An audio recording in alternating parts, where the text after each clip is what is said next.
Talking again with the amazing Dr. Jackie Steele. Thank you for joining, Jackie. Thanks for having me, JJ. So I was checking, we talked last August. So it's not quite a year since we talked, but we covered a lot about your writing and the work that you're doing. But I think so much has happened in this year that it's so wonderful to connect again and talk about how things have changed, how they've stayed the same, your vision for the future, your philosophy. So let's start a little bit with your profile. What do you do? So you're a political scientist, you're an author, you're a lecturer, and you are CEO of Enjoy Diversity and Innovation. And you also have become a talk show host, which is amazing. So, can you tell us a little bit about Enjoy Diversity and Innovation? Yes, I would love to. And of course, it was a year ago that I was on your show, but of course, we just had a lovely talk last last Tuesday on Diversity Rocks Innovation, right? The new live stream. So this is lovely to also, take up the conversation from last week. I think first off, Enjoy Diversity and Innovation. We are a blended boutique company that is looking to provide really high-level expertise on diversity and on Japan and diversity in Japan for senior leaders who would like to, in some ways, have a boot camp immersion into really understanding how we can build out diversity, equity, and innovation as a business strategy. And the other piece of what we do, of course, is then helping with change management and helping companies through consulting services to really build out an ecosystem that is diversity positive and where there really is an equal playing field to build another sort of alternative corporate culture model, I think, where we really would see much more innovation, much more well-being, and of course, much more profits for the bottom line is obviously the other benefit. So. Yeah, great. Exciting. Catherine Groner has joined. She says, woohoo, excited to see Jackie. Thanks for joining. Thanks, Catherine. Now let's talk first about your thought partners, because I think your thought partners for your business as well as for your talk show are kind of a interesting group of people that you want to use in kind of a networking way and for sharing knowledge. Can you tell us about the thought partners idea? Sure. And I guess this idea has been evolving over the last 2 years. I learned of this concept of thought partnering. It was something that an executive coach out of Seattle, Izumi Yamamoto, was, she put an offer to me. She said, Jackie, as you're building your business and as you're, leading your leadership journey, if you ever want to thought partner with me, just give me a call. Happy to do so. And I really thought, wow, that's a really interesting offer, and it's a really interesting concept, and it's, of course, a practice. And I thought I wanted to bring this practice into the core of the way Enjoy could be living and breathing a different kind of networking that is really demonstrating the value of diversity. And so the goal was to say, we want to feature, and I want to feature through this network, a group of individuals who are leading in their industry, in their professional arena, and who are from literally all walks and backgrounds and social identities, different nationalities, different sexual orientations. And it's really this combination of, naturally for me, bringing not only idea pluralism, so the diversity of thought, and different worldviews that come through, idea pluralism, as we would talk about it in political science, and how that thought diversity combined with social identity diversity. And I always work, and we work with Enjoy, always from a Canadian intersectional approach to social identities. And there's at least, 10 different identity points that often are important to having a sense of equal playing field and an experience of equality in society. And so we look at those, and of course, professional expertise across different multi-stakeholder engagement spaces. So shining a light on how, as professionals, we can partner we can share our views and our expertise, our lived experiences, and our social dynamics of equality and inequality, privilege, and sometimes not so privileged. All of that richness I really see as a driver of innovation and as a driver of innovation in my company already. I thought partner with all of these different individuals from time to time in an organic way. I'll call them up and say, hey, could I bend your ear and get some advice on X or Y? And then they will say, hey, I'm looking for a speaker on this kind of a thing. Who could you recommend and who do you know from your networks? And so there's this organic give and take, ask and give, I think, over the sharing of our expertise and of ourselves as professionals, that I think is just really helpful for getting outside of our heads when we're stuck with a problem and you need to thought partner it and you need to really talk it through. And having those different thought partners, initially they were people I had relations of trust with, or what we would say in Japanese, the shinnai kankei. And so I started there and thought, well, those are people I turn to for advice and good judgment, and who I know to be diversity positive leaders. Predominantly they're living in Japan, but many of them are also in Asia Pacific and even in Canada and the United States. And I just think it's been a wealth of support. And then I wanted to be able to feature and role model and make visible all of these people are, rocking diversity and they're rocking innovation in their own way in Japan or across Asia Pacific. And I wanted to make that visible as a value proposition and say, this is really not, this is not so out of the blue. This is, diversity positive leadership. It is quite present in Japan, but it's not maybe visible enough. And I thought if I could at least shine a light on all of these leaders, who I think are thought leaders and thought partners, certainly, then we can change the attitudes and the conversation slowly about diversity in Japan. I mean, often people misunderstand Japan to be homogeneous because that's, the post-World War II mythology that has been built up around Japanese citizenship and Japaneseness. But in my experience, both as a Japan scholar, none of the research supports that view of Japan as a homogeneous society. The research really contests that actively, but the popular view is still that Japan is homogeneous, that there's not really a lot of diversity. And really, I think there couldn't be anything further from the truth. So really then shining a light on saying diversity is positive. It's already here in Japan. Let's find it and let's expose it. And I'm not just talking race. I'm not just talking gender. I'm not just talking sexual orientation. Really, it's a really broad reading of how diversity manifests across a population and across a country. That's so interesting and so important to be shining a light on and talking about in many different ways. I'm just showing some of the events that you have been a part of in the past, because I notice a lot of the people that you are in these events with in the past have become thought partners. So that Yes. seems to maybe have informed a lot of your ideas for the idea of thought partnering and for getting these people as a part of your team. So it's great to see this kind of historically for Well, you. and to be honest, I found these individuals and then had these amazing mind melds. And COVID, in that sense, made the world a lot smaller. And so I would find these individuals and I would reach out to them on LinkedIn or in different spaces, and I would say, I'd love to hear more about what you're doing. And then we would have a wonderful mastermind conversation, and I would invite them to be a part of the Enjoy Thought Partner Network. And what that meant was then when I was curating events, and I would be thinking, okay, for this, global summit event, if I want to be thinking about challenging stereotypes on 6 different fronts in the way that we show up and who I invite, which of the thought partners do I want to put in combination? So it was actually that they were thought partners first. And then I had this wealth of individuals, and I knew all of their deep backstories because we'd had the mind meld over these long conversations, these rich 2-hour conversations.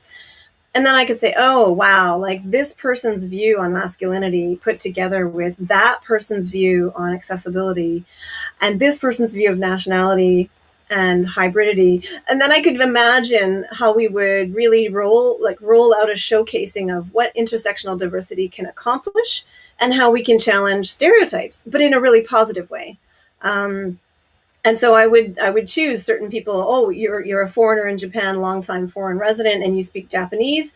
but you're a foreign resident. I want you to be the Japanese speaker for this panel. I don't want you speaking English. I want you to intervene in Japanese to challenge the stereotype there. Or, you are an expert in this, but let's talk about only that, and let's not talk about the fact that you might have a disability. And people will know you have a disability, they can see it, but we're not going to talk about it because we don't need to talk about it. We need to talk about your professional expertise and how you show up as a professional.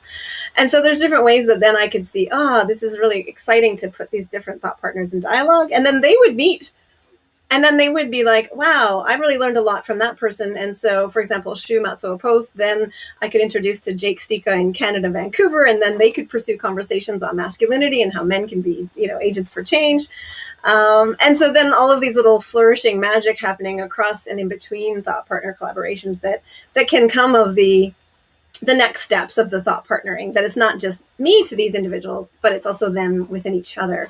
But it's all very organic and unstructured. I'm not trying to curate it in a way, because I think everyone in this network is absolutely, running full speed, 150% as different career people with families and with volunteer roles. And so they've got multiple things on their plates. And my goal is to sort of say, when they feel that organically there's something there that they want to explore with someone or with me, then the magic will happen. But it's not forced, because everyone's really busy and the pandemic has taken a toll. And I don't want there to be any sense of obligation or, you have to participate in certain ways or other ways. I want it to really be a sense of they're there and they have your back. If you want to explore them, there may be a safety net. If you're looking for advice on something, if you want an introduction, that's great. If you don't need any of it at this time, that's totally fine too. And each person, I think, weighs in and uses it in a different way. So that's part of the diversity of praxis too, diversity of tactics. That's awesome. Thanks, Louise, for joining. Louise is very active on HAPS, and she's a tour guide in Auckland, New Zealand. Oh, and wonderful. She introduces so much diversity and innovation from her area as well. So it's great she could join. Thanks, Louise. Thank you, Louise. I think when I talked to you last week, we mentioned a little bit about intersectionality, and you're doing a 2.5-hour workshop seminar for organizations or companies that want to level up, shall we say? Can you introduce that? It's such an important topic. Sure. And I mean, there's a lot of, I guess one of the reasons I left my academic position and I was at Nagoya Law, and I decided, at this point, maybe this is not my highest purpose, and maybe I can have more impact really sharing this, 25 years of expertise on how to build out diversity mainstreaming, or in Canada, we might call it gender-based analysis plus now in terms of what they do through the Canadian federal government. But really in Canadian feminist movements and in Canadian feminist public policy, and just in public policy in Canada, we've been working with these models of intersectionality and intersectional approaches to basically solve for multiple inequalities at the same time. And I think for me, it's a public policy toolkit. It's a concept, it's an approach, but it's just a toolkit. And it's exceptionally efficient and evidence-based. And because we can think and you map out basically, and I'm trying to help companies and also policymakers in Japan who are interested in the Canadian model, think about what is the value added of saying, rather than take a single issue, because we don't live single issue lives. We have complex lives and integrated diversities. And so if within companies we could say, what are the pain points around gender, sexual orientation, race, foreign talent, language barrier, multiculturalism in terms of corporate culture, disability and accessibility, migrant status or immigrant status in Japan, visa status. If we can think about all those and map out the diversities, map out the inequalities and where they intersect, and think about corporate policies and corporate practices that could mitigate across, 5 or 6 things at the same time, it just is exceptionally efficient and tactical. And it allows us to really develop more holistic well-being for the employees in the system, and for the employees, not just for women, not just for people with disabilities in a silo separate from everybody else, not just mothers in a silo from everyone else. In some ways, it helps us correct for what I see to be often the misdiagnosis of the problem. And if I take, for example, caregiving or the mothering question in Japan, gender is taken to be so cross-cutting, and it really is, but it's not necessarily gender or sex. It is really the caregiving and the mental burden and the emotional burden that comes with all of household running, caregiving, school liaison and communications and volunteerism. But caregiving is not just about those elements, it's also about elder care. It's also about caring for a child with a disability or a child that has a learning disability and needs more schooling support and more homework support and more guidance. And it could be caring for an adult child with a disability who is not able to seek autonomy and be self-sufficient.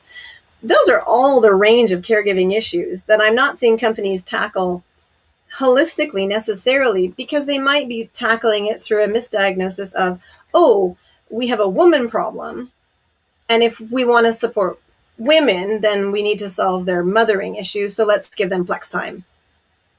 And so we get a flex time policy and we solve for one little small issue, and then we tick a box and we say we're done. But we've missed, how many other caregiving issues that really needed to be thought out, mapped out. And then, of course, if you can map out those full boundaries of the caregiving issues, there's like 10 different groups potentially who benefit from that policy and who feel a sense of ownership and gratitude around that policy and feel a sense of inclusion around having their caregiving responsibilities be heard, be seen. And so the challenge, I think, what intersectionality does is to say it's not enough to just put people in categorical boxes: men, women, non-binary, mother, father, parent. Those box assignments, they don't always solve the puzzle. The pain point isn't necessarily about the legal identity or the social identity itself. It's the way that that social identity is impacted by these other inegalitarian factors in the broader culture, in the family system, in the way that maybe the workday is a really long FaceTime driven workday. And so we need to first start diagnosing the full extent of the pain point and who all is affected. And there's going to be multiple groups. And then maybe we think about, the policy innovation and the different ways. And there has to be a diversity of tactics. Often it's not just one policy. It's going to be a policy approach that needs to be fixed. It also might mean changing the informal practices, because maybe it's not a problem with policy. Maybe there's the best policy on the books ever, but no one's listening to it and no one's respecting it because the informal culture takes over.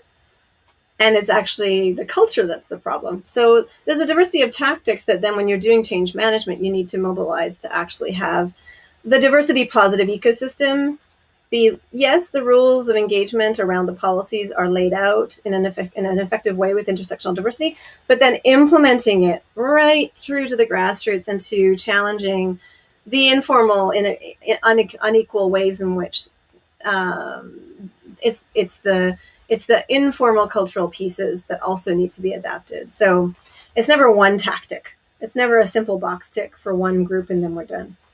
And I think that's where I would love a more holistic, take a step back and say, let's think how we build coalitions for change inside the company by really thinking about multiple groups benefiting from a change management initiative. Yeah. It's so interesting and so important. And I know that you're doing this workshop for 2.5 hours. So if you're working with an organization or a group, I would assume that you're doing some group work, you're doing some kind of troubleshooting. What's the demographics of your organization? Let's think about what the intersectionality might be for your staff or your group in particular. Is that the kind of tactic for this kind of session? You said up to 25 people. Well, right? There's two. So right now, I think the one that you're referencing is the one that's on the website currently and been made available. That one is more an introductory level.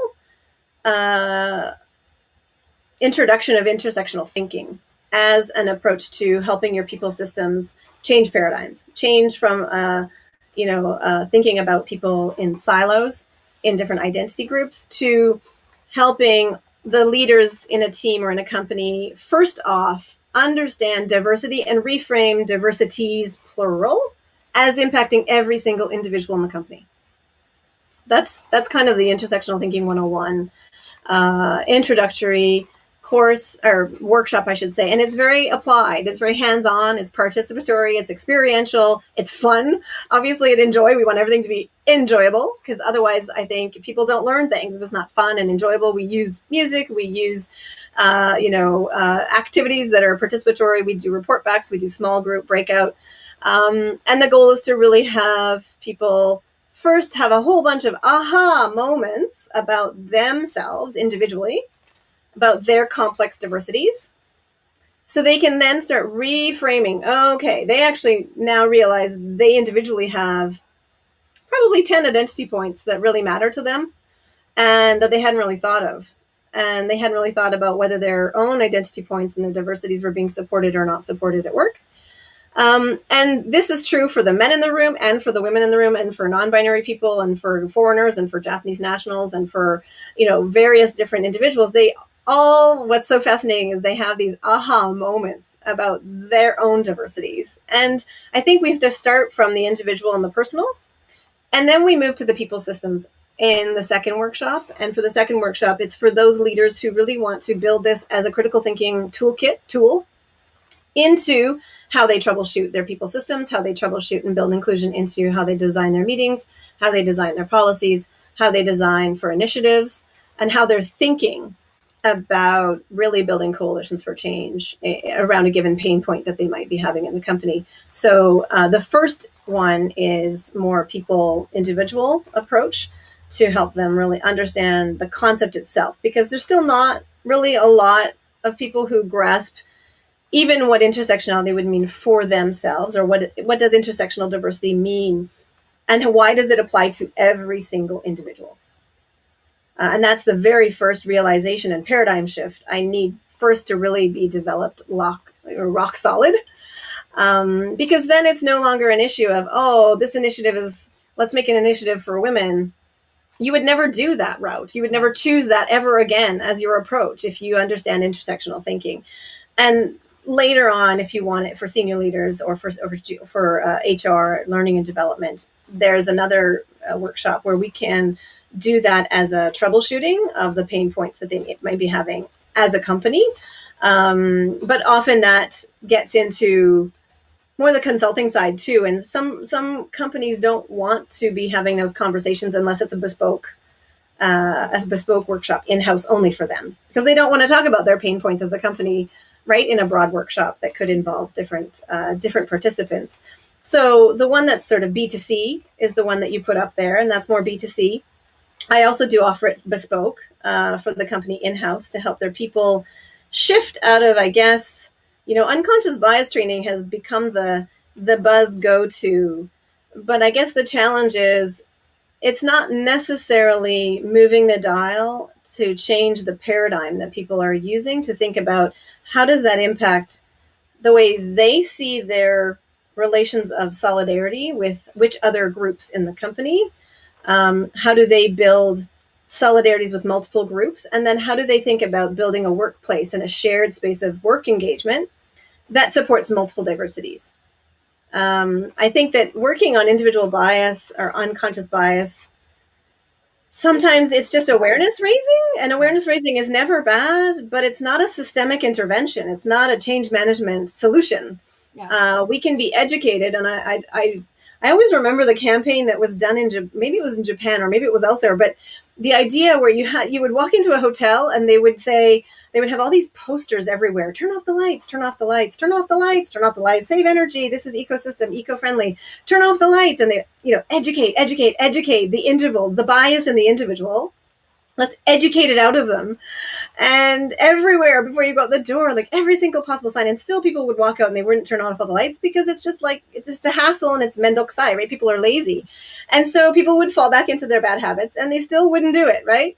And so you can educate till you're blue in the face, but does it actually lead to a systemic change that solves the problem and the pain point? Maybe not. And so what did business hotels do? They initiated the key, right? The key in the electricity socket. And so when you want to walk out the door, you have to take the key out and then poof, the power goes out. Yeah, no, And it's a systemic intervention, right? There's wonderful solutions where you don't have to hit the problem head on, right? Right. And so this is where I think, Good day, Ross. Ross has joined from Australia. Nice to see you here. One of the great examples that I came across way before COVID was with Mazda cars in Hiroshima, and they developed a strategy to save energy. And in the meanwhile, they discovered they had solved a lot of problems for diverse groups in Mazda. So they said from 9 to 5, Monday through Friday, that's the working time. After 5, all the lights go out. Nobody's allowed to do overtime work. Everybody goes home. And in Japan, there's a big problem because even if you say no overtime, if the managers are there working, people are going to stay. People are not going to leave, right? But this solved a lot of problems for working mothers, for working parents, people taking care of elderly, for people who were feeling burnt out. I mean, it's just huge. Problem solved across a wide range. So when I think of intersectionalities, problem solving, I think of things like that, right? That's a beautiful example that cuts across, those issues around social inequalities or social identity group, the pain points that we feel, but also across, how do we build a sustainable system with our ecosystem where we're being energy saving. I mean, if you think about it, I can imagine, that then Mazda is also saving a lot of energy consumption for those times of the days, all, keeping the lights on until 11 p.m. with very low productivity rates happening during that, 5 p.m. to 11 p.m. time period. So what a waste, right? And so you can think about sustainability not only across your people systems, but also across your sustainability goals in terms of environmental, sustainability as well. So the ESG conversation for me is really exciting because we can think about the environmental side, we can think about the social justice or the equality side, and we can think about our governance processes, transparency, accountability for our governance, and diversity on governance as well, as a holistic, fully complete, intersectional perspective as well. And I think once we can first develop really good education and literacy around why thinking intersectionally, even around just social identity groups and caregiving roles and broader societal roles that can lead to inequality inadvertently through just past cultural ignorance around those issues. If we can get knowledge and awareness and familiarity of that way of thinking holistically, systems-based, ecosystems-based, then it's of course natural to also think about it ecosystem-based with environmental concerns as well, for all the kinds of work and the passion that you have as well for sustainability. But so far, again, everything's in silos. And that silo approach ultimately is not very effective. And I know certain people will say, well, you want to tackle one thing and do it right before you can move on. But at the same time, then you're obviously saying, I'm going to solve for this part of the pie, when really this part of the pie is the pain points are originating from like the whole this pie. Everything is how can we really not do the broader analysis? And I don't think we don't solve everything at the same time, but you start from the broader analysis. And then you make some value decisions and say, okay, we have, maybe we have 6 different core pain points as a company. Which one can you move the dial on fastest with the least amount of resources for the best amount of well-being and profit savings? And then there's really a value judgment that the leadership team sits down and says, which do we want to tackle first and why? And those are political choices. I'm not going to beat around the bush about that. When you have 6 different, people problems, inequality problems, and you choose which one is best for your company building and your business strategy and your branding and affecting the most people, those are political choices. They're principled choices that need to be weighed in with the corporate philosophy, with how the company and its leaders want to show up in the world, and where they can put their resources to move the dial in certain ways that supports the company's sustainability and also their people systems sustainability. And I think we need to, be eyes wide open about that and not think that it's not a difficult decision as well. It's a principled decision, but it's also going to be slightly political, and it's going to be very affected by the economic bottom line too. And that's what leadership requires. And so presidents and corporate boards and the leadership team needs to step up and say, okay, where do we stand on this? And what are we willing to show up and say we want to do as a company for our legacy? Because if they're there for the long game, then I think they can make those decisions and feel confident in them, that they will get as far as they can, as quickly as they can. And ultimately, I really believe that investments in those people systems is such an amazing return on investment for the company's longevity and the company's success and innovation. We know that when people show up and they feel they have psychological safety to be who they are in all their diversity, and to not have to, hide certain parts of themselves or feel shame about certain parts of themselves, the creativity and the enthusiasm that you can get out of people, right, for the tasks at hand, is so much bigger. I mean, obviously, it's so much greater what people will bring to the table when they're feeling empowered and lit up and excited and sure. and welcome. I heard you talk about this with some of your talks in your talk show with the thought partners, which is so important and so interesting. And talking about recruiting diversity and how a lot of recruiters will hire people like them, and Yeah. this is definitely a problem in Japan. And then you've also focused a lot on tech. You're from a political scientist background. A lot of these ideas, for example, about same-sex marriage in Japan, about refugees, equality, and social justice, are very political. So shining a light on these things from diverse parts of diversity and innovation is so important. And so a talk show like yours is a great way to discuss these things.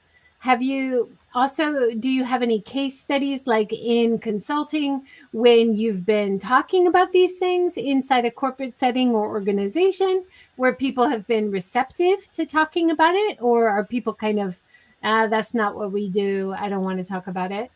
I've been actually pretty floored by the interest and curiosity for thinking about. I think there's an appetite to talk about and understand really the mechanisms between diversity and innovation.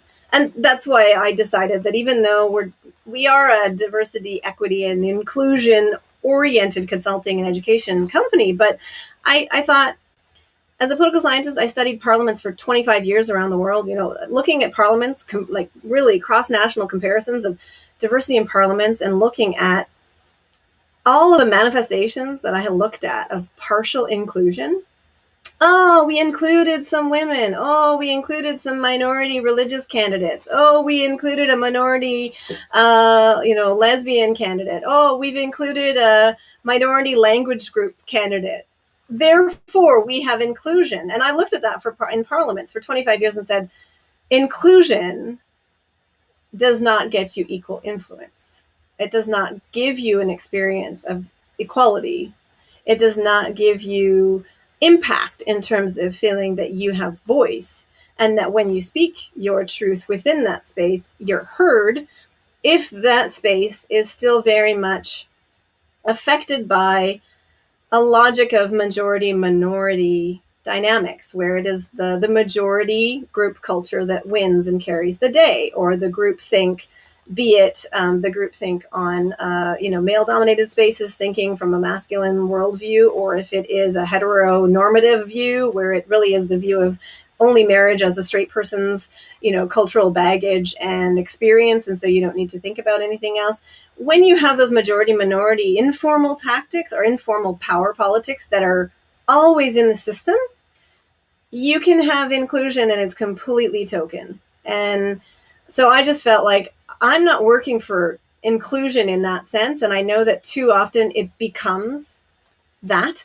And so I just thought, we all want a more innovative society. We want a society where there's robust competition of ideas for democracy, for companies, for all of these spaces of democracy. We need a robust competition of ideas that's collegial, that's not antagonistic. It's not, I hate you because you have a different idea. It's like we have the possibility of an exchange of ideas that is positive. And so I think when people start thinking about why we value democracy as a model of government that creates space for minority views to be heard and to be not attacked as the enemy, I think we want to create that dynamic in having corporate cultures where there isn't a groupthink that makes the oddball or the black sheep really sort of, vilified and then suffering, bullying and marginalization and harassment because they're the black sheep at work. So when we transpose those ideas of why we want to protect space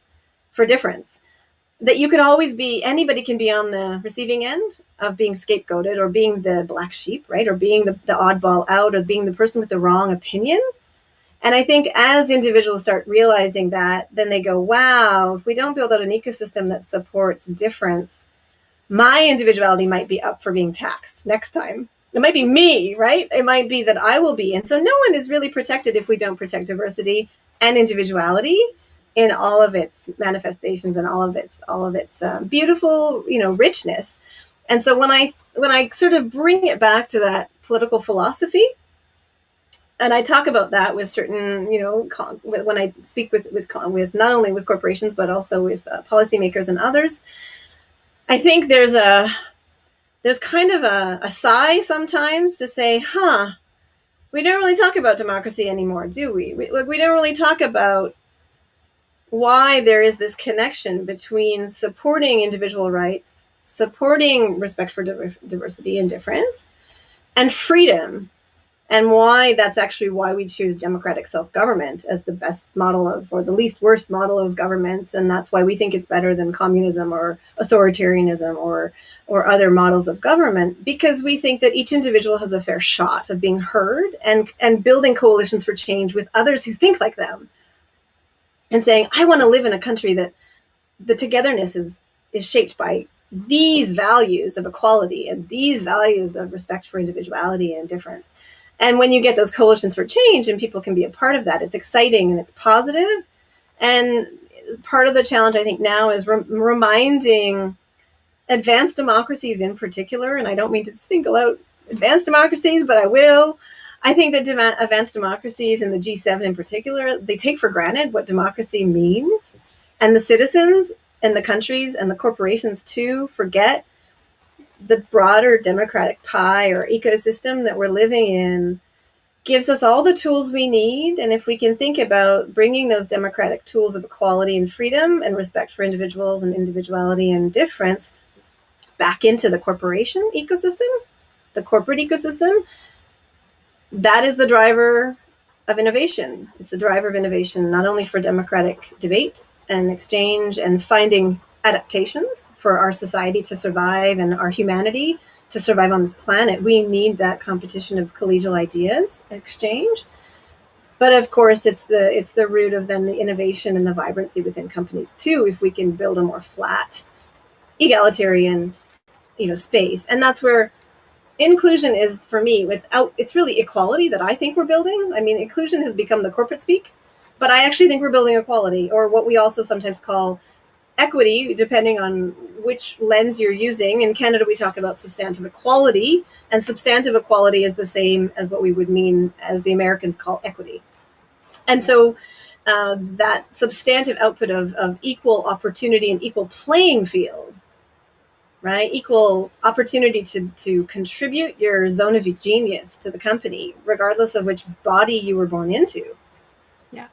I think that's what we're missing as the conversation, to get people to Yeah. go a little more deep and philosophical a little bit, but then come back and let's be pragmatic and let's implement. Let's implement, because the devil's in the details of the implementation.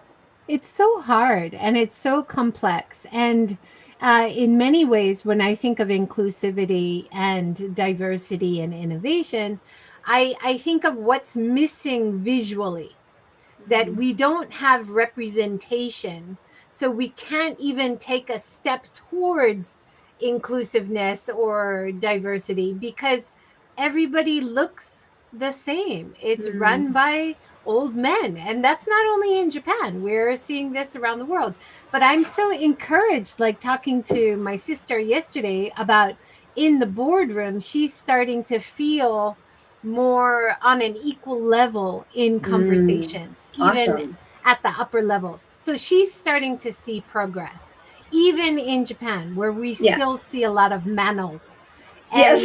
And I think we talked about this as well, how a lot of talent is moving overseas, Yeah. mainly because of this lack of inclusion in the process or having your voice heard. Lack of equality, right? I mean, people realize, and I think, the challenge for Japan, if the ecosystem is not, if I mean, at some point people decide, if I make an investment in this space for my career and for my next 10 years, will I be supported back? Will this corporation support me back? Or will this society give me the opportunities I need and have the playing field and the basic infrastructure, what we would call equality architecture, maybe in political scientists? Like, is the core architecture of the society building equality by intention, not by accident? You design it, right? You design for equality and you design for equity. If the ecosystem is not ripe and if it's not ready, and if the company also isn't mitigating against the societal, problems, if it's gender equality in Japan, a lack of inclusion and lack of recognition of LGBTQ and same-sex marriage possibilities, if it's a lack of dual citizenship in Japan, as you're looking around, if we're thinking about global talent and the fact that global talent is being sought out in Singapore, in Hong Kong, in the United States, in Canada, in Europe, where does Japan fit within that competition, broadly speaking, worldwide? And where does the lack of societal architecture and infrastructure for equality make the society harder to choose and want to choose to move to? And then also, if the companies aren't severely mitigating for those lacks in the broader culture and societal and legal basis, then why would you go to that company and live in that and work for that company in specifically in Japan? And so this is the broader global competition, right? And when we're talking about, I tend to not talk about, I know they talk about talent recruitment and talent um, management, which sounds to me still very top down. I think we're in a dynamic of diverse talent mobilization where talent mobilizes itself and decides where it wants to live and where it wants to thrive and where it's going to really be able to make good investments in a society that gives back to them, and good investments in a corporation or a company or a lifestyle that supports their happiness and their freedom. And I think this is where Japan has some really key changes to make, I guess, and in terms of wanting to be competitive as a host society. And I think that Japan could absolutely, with a lot of political will at the highest levels in the economic elite and the political elite, I think Japan really could be an amazingly competitive host society.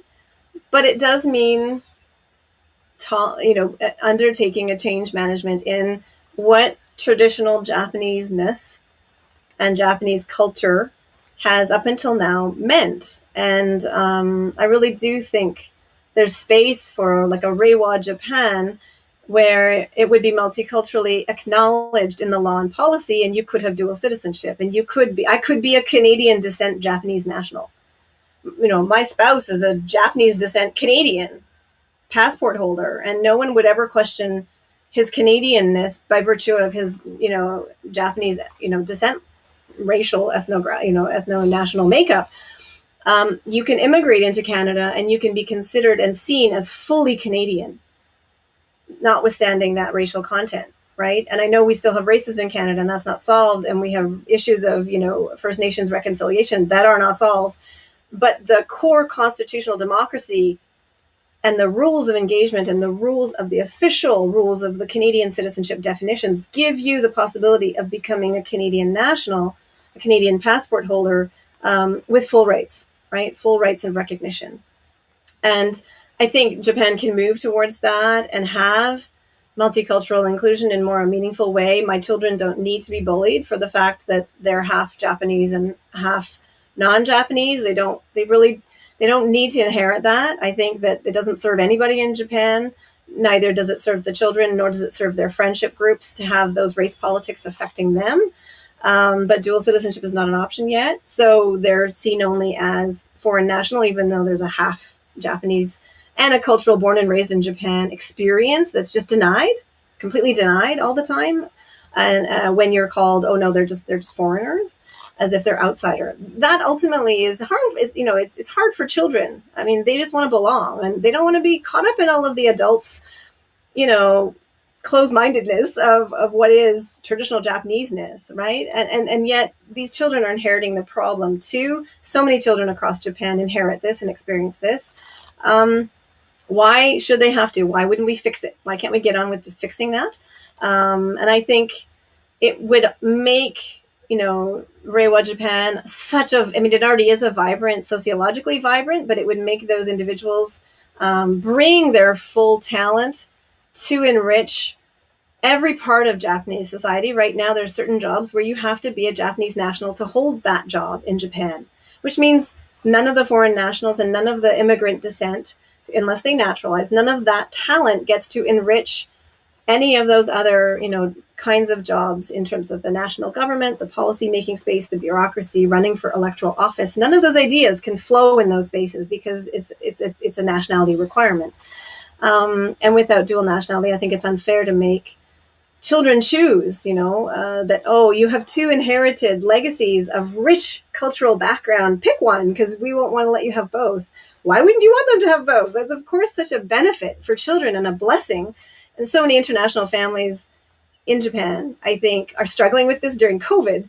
You have one parent Japanese national and one parent non-Japanese national, so you can't go home to check on your own parents or your in-laws because one of your spouses can't get back into the country, right? You're not a citizen. So one parent and the children can get in and out easily because they have nationality, but one parent is the oddball out, left out, and so can't have freedom of mobility to check upon their family during COVID. This has really been a problem, I think, for Japan as the only country within the G7 who stood out for not having sort of even recognition for permanent residents in Japan. To have that mobility, right? Richard here says his kids never experienced any bullying or bigotry, etc. And I think I could say that about my kids as well, that we are completely white. We have no Japanese blood in our family, but yet our kids born and raised here. But it's for my kids, it's more identifying as Japanese because they speak Japanese just like any Japanese child growing up here. But they will never be Japanese. Officially, they will never be allowed to vote. In the government during coronavirus, there's discussions about whether international residents should be allowed the vaccine or not. There's discussions about whether international permanent residents should be allowed the subsidy or not. I mean, these discussions really need to be worked out if you want people to stay invested right. in your country, right? Well, and I hate to, keep coming back to democracy and the democracy piece, but, as a Canadian growing up, the core debates that happen around, the American Revolution and the revolt against, in France, and even, the decision to get local self-rule is this idea of no taxation without representation. Why can you cannot tax a people that you deny political representation and political voice in the system. And so this was part of the whole revolt, right? The American, revolt, and even in Canada, you had this resistance against the crown to say, you cannot just keep taxing us and govern us from top down. We want our own parliament. We want our own electoral assembly. And it's going to be people in Canada who elect our own parliament. So the governor can be an appointment, but all of the parliamentarians, we want local self-rule. We want to have the rules and the taxation to really be managed by a local self-government philosophy. Otherwise, you shouldn't be taxing us. You shouldn't be taking funds away. And I always come back to this and think, well, Japan is happy to tax, right? And expect all of the same responsibilities to be held by permanent residents and foreign residents.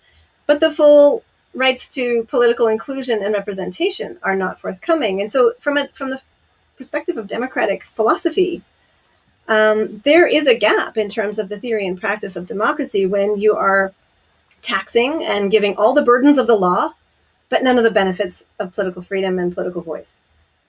And that's a tension. That is an unresolved tension in post-World War II Japan that at some point will need to be tackled because it is an outlier country within the G7 on that perspective. It's an outlier. And it's not really consistent with the really philosophical tenets of democratic self-government and self-rule. And we are not, for anybody listening, we are not saying Japan is a bad place to live. It's a Oh my wonderful God. place to live. You've been here for so we long, are right? invested. We So invested in care Japan. about Japan. That's why we're talking about it, because we want it to be Exactly. better. You know, this is not a slam on No. Japan. And I mean, people might say, go back to your own country.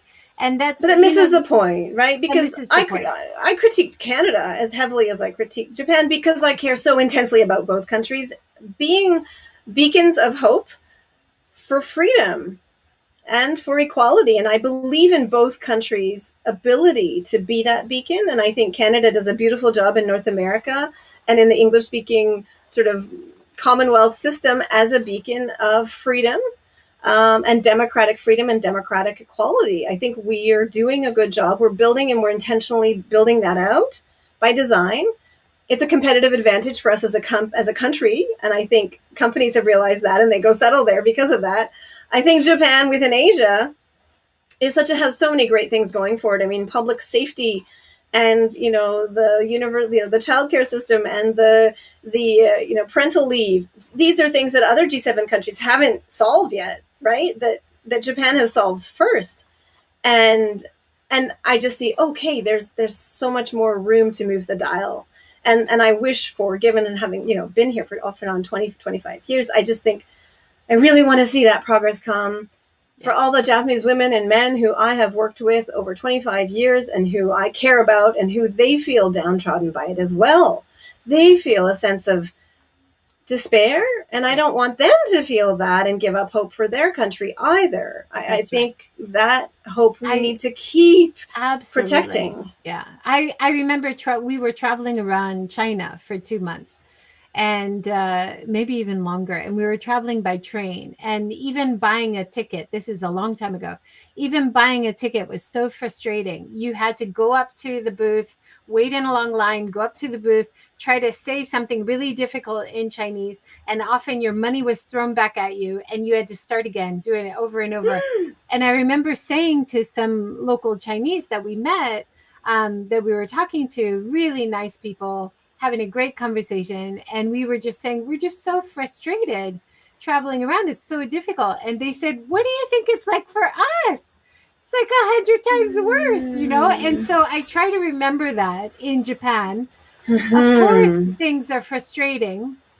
And, I think for a lot of Japanese nationals, it's frustrating for them as well. But it seems worse because they don't have a passport to get go out elsewhere to another country easily, right? So yes, there's a lot of frustration or for locals as they don't wish to leave their families. They don't feel they should have to be separated from their families to pursue those opportunities, or to have access to a job where they don't feel sexually harassed or bullied because they're gay, or they don't want to hide who they are or feel like they're not accepted, or just feel like it's a bloody long working day. Like, why do I have to work 10-hour days? And why is that normal? Why would that be a good quality of life? And why hasn't there been more movement in just really creating a more humane lifestyle? Because I think often I've spent so much time in rural Japan and in northern Nagano, and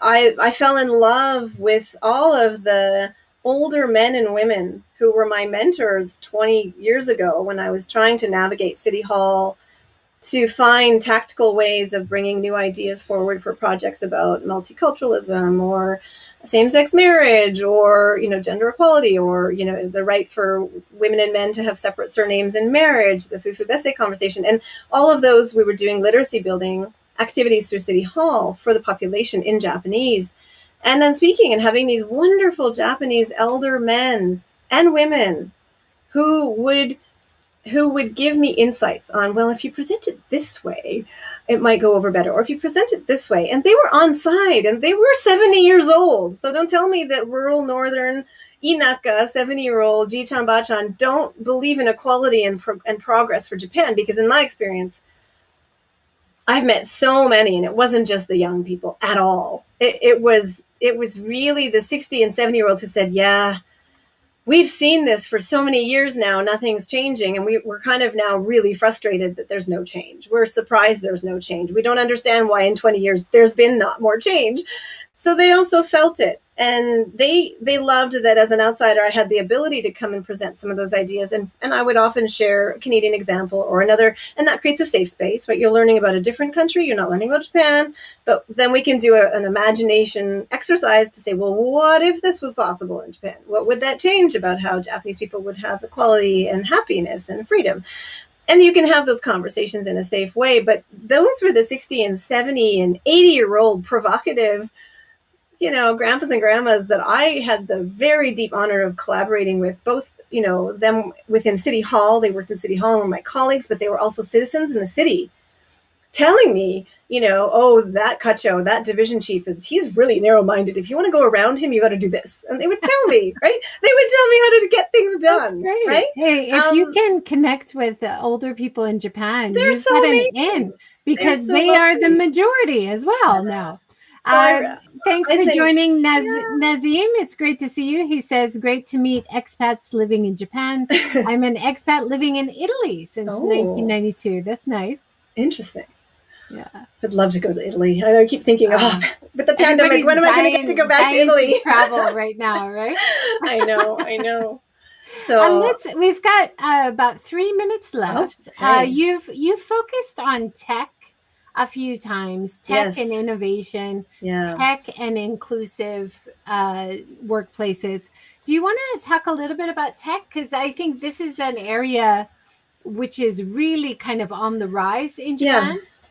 I think why I've focused on tech in Japan in the last 3 years and the events that we've hosted and that I've curated and that I've been able to find really interesting partners is one, the tech space realizes that I think diversity is core to innovation, and there seems to be a much more sort of, that's just a given, that we understand that piece and we're open to that piece. And maybe it's the influence of the Googles of the world and the Microsoft trying to really change the way that tech and the Silicon Valley and the startup logic of doing things outside the box, right? That you don't have one way of doing things that is kind of implicit in the startup tech space. But also in the shift to corporate cultures that are really praising all kinds of diversities. And I think that's where, for Japan, that's an opportunity for those tech spaces to move the dial first and to generate that this is, there's case studies or there's the JIRE, the past practice, that this is possible. I also think that with technology, technology is somewhere, even if there's a gap in terms of women in STEM or women in STEAM, in those STEM fields, I think that in the future, there is more room for women to be taking up those careers and to be pursuing those professions, getting training in that. And as they do, automatically it shifts their earning capacity, like overnight, or it shifts the earning capacity of other demographics. Now, granted, if you're not interested in those degrees and in those areas of life, other parts of companies are becoming digitalized. They're having digital transformation. And so even companies that aren't tech companies have a heck of a lot of technology that we have to be able to use and navigate and have excellence and understanding in. So closing the gender digital divide, if you will, and making sure that tech companies in particular are hiring for diversity. And then also tech companies are thinking about the end user and the diversity of the end users. There's those two impetus, right? Where we're getting a different conversation around why it's not only a business strategy, an obvious business strategy for consumer user, and consumer perspective, but also in terms of that democratizing potential of technology. Now, technologies are also, if you automate everything and you build in the biases of humans into the AI, then the AI reproduces and exacerbates all the human bias to the nth degree, and it makes it that much worse. So we all always still need to be having a human stewardship and a principled human stewardship of all of our technology and our AI, because you can't take out human judgment and you can't take out that piece of self-government that we ultimately, at the end of the day, there's always a principled decision that needs to happen around what is the ethics. What are the ethics that need to be still written into what we're doing in the AI and then the way we're designing our technologies? We still need that human stewardship, and we need the diversity of human stewardship to make sure it's building equality and bringing innovation that's actually a good for society and not just exacerbating those inequalities. So I think it's a space of emancipation potentially, but I'm not, it really depends on how the humans use it. As with everything, right? It depends on how we use it. Yeah, absolutely. This is awesome. Thank you so much. That was a great discussion. And an hour is way too short. I know, you take us in so many different places. Short. So many different places you take us, JJ. It's so interesting. Wait, well, that is what you do, and that is what I'm trying to do, is to realize how wide reaching our topics are and how interconnected everything is. Yes. And to just keep bringing different people in and keep discussing it more, and things will get better, hopefully, the more we talk about it. Yeah, I think we can, thought partnering like this. I think it's a disruptive practice of trying to just bring something new into the space and airing out different ideas of public discussion, intellectual exchange, policy exchange, new ideas, right? Just having different viewpoints aired. I think maybe again through podcasting and these kinds of lives, we're getting a lot more of that now. And to some extent, I can't keep up with all the live streams out there I want to watch and podcasts I want to listen to. But we're filling, I think, the public space. And I think the challenge next is to get those to be really public discussions. Yeah, definitely. And I love your approach to keep it positive and to try to look for little ways that we can improve. And that's my approach as well. We have to stay positive. There's so much negativity out there. Yeah. So, yeah, thank you for all you're doing. You're doing a great job. Well, thank you for hosting me today. And I look forward to our next conversations. Yeah, absolutely. Thank you, everybody, for joining today. We had some great comments and questions. It was great to see you guys here. If you have any comments or questions, please write it below, whatever medium you're using, and we will try to respond. Thank you so much. Yes. Tomorrow, 5 p.m., the same time as today's talk, I'll be talking with Dave Enright, another Nagano native over there. Canadian as well, yeah. And he runs Outdoor Adventure Center, and we're going to talk about how he's been able to survive, hopefully, during the coronavirus slowdown, and his vision for the future. So that'll be a great conversation. Well, he's a great friend and mover and shaker through the Canadian Chamber of Commerce too. And so I say my hellos and totally support all he's been building for so many years here in Nagano. It's such a beautiful playground. I want everybody to come and see it when the pandemic is making it safe. Yeah. Well, you've got such a great area and a lot of very enthusiastic, positive people making good things happen. So that'll be a great discussion tomorrow too. Great. Thank you so much, everybody. Have a great night. Take care. Thanks, Jackie. Thank you.